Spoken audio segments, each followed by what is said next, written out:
58 ലക്ഷം 60 ലക്ഷം പേർക്കാണ് ഇങ്ങനെ സബ്സിഡൈസ്ഡ് സാധനങ്ങൾ നൽകിക്കൊണ്ടിരിക്കുന്നത് എന്നൊക്കെയാണ് ഗവൺമെന്റ് സാധാരണ പറയാറുള്ളത്.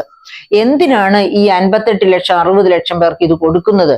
അതായത് താഴെ തട്ടിലെ 2 തരം കാർഡ് ഹോൾഡ് ചെയ്യുന്നവർക്ക് മാത്രം ഈ സബ്സിഡി കൊടുത്താൽ പോരെ? അങ്ങനെ അവർക്ക് മാത്രം സബ്സിഡി കൊടുക്കുമ്പോൾ ഈ 35% സബ്സിഡി എന്നുള്ളത് പൂർണ്ണ സബ്സിഡി ആക്കി മാറ്റിക്കൂടെ?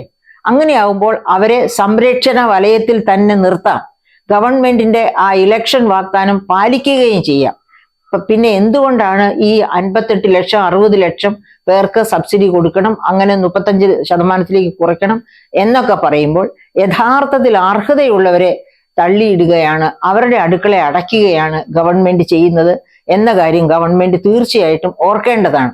അതോടൊപ്പം എല്ലാ രാഷ്ട്രീയ പാർട്ടികളും ഓർക്കേണ്ട മറ്റൊരു പ്രധാനപ്പെട്ട കാര്യം, ഈ ഇലക്ഷൻ ജയിക്കാൻ വേണ്ടി കണ്ണല്ലാത്തതെല്ലാം പൊന്നാക്കാം എന്ന രീതിയിൽ വാഗ്ദാനങ്ങൾ നടത്തുക, എന്നിട്ട് ആ വാഗ്ദാനങ്ങൾ ഒന്നും തന്നെ പാലിക്കാൻ പറ്റാത്ത അവസ്ഥയിലേക്ക് അവരെ എല്ലാം മറക്കുക, അവർ വിസ്മരിക്കുകയാണ്. അല്ലെങ്കിൽ കേരളം ഒരു 425 കോടി എന്നുള്ളത് 425 കോടിയുടെ ഇരട്ടിയാകും, അത്രയല്ലേ ഉള്ളൂ പൂർണ്ണമായിട്ട് സബ്സിഡി കൊടുക്കുകയാണെങ്കിൽ.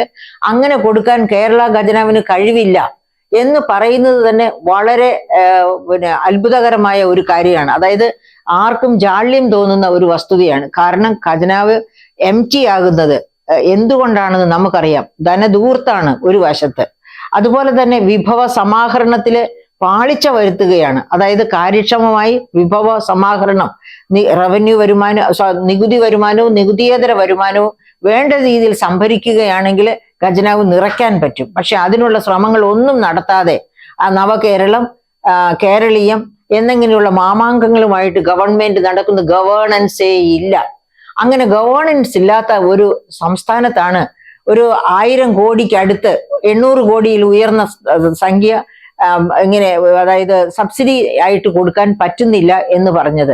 അതായത് കാർഷിക മേഖലയിൽ സബ്സിഡി കൊടുക്കരുത്, അതുപോലെ പാവപ്പെട്ടവർക്ക് ഭക്ഷ്യ സബ്സിഡി കൊടുക്കരുത് എന്ന് വേൾഡ് ട്രേഡ് ഓർഗനൈസേഷൻ അതിന്റെ അജണ്ടയിൽ പറയുന്നില്ല.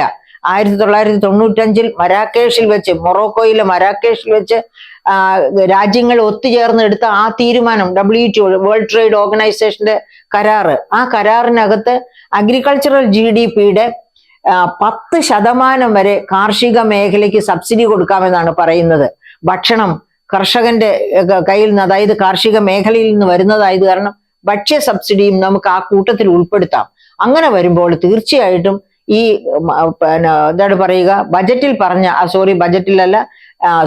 ബജറ്റിൽ പറഞ്ഞതിൽ മാറ്റം വരുത്തിയിട്ടുണ്ട്. ആദ്യം 1930 കോടി 30.88 കോടിയാണ് ഭക്ഷ്യ മേഖലയ്ക്ക് വേണ്ടി, ഭക്ഷ്യ വകുപ്പിന് വേണ്ടി മാറ്റിവെച്ചിരുന്നത്. അത് അവസാനം 2001 കോടി രൂപയാക്കി വർദ്ധിപ്പിച്ചിട്ടുണ്ട്. അപ്പൊ പറഞ്ഞു വരുന്നത്, ഈ ഇലക്ഷൻ മാനിഫെസ്റ്റോയിൽ പറഞ്ഞ പ്രകടന പത്രിക അതിലെ ഒരു വാഗ്ദാനം, ആ വാഗ്ദാനം എന്ന് പറയുന്നത് നിങ്ങൾക്ക് സ്വർണം വെറുതെ തരാം എന്ന് പറയുന്ന വാഗ്ദാനം പോലെയല്ല. നിങ്ങൾക്ക് 13 ഭക്ഷ്യ ഉൽപ്പന്നങ്ങൾ, എസെൻഷ്യൽ കമ്മോഡിറ്റീസ് നിങ്ങൾക്ക് നിയന്ത്രിത വിലയ്ക്ക് തരാമെന്നാണ് പറഞ്ഞത്.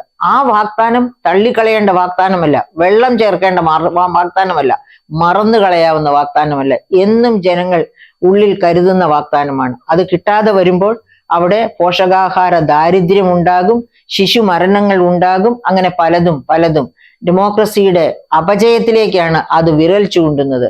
അങ്ങനെയുള്ള ഒരു അവസ്ഥയിലേക്ക് കേരളത്തിൽ പാവപ്പെട്ടവരെ തള്ളിവിടരുത് എന്ന് മാത്രമാണ് ഇവിടെ പറയാനുള്ളത്.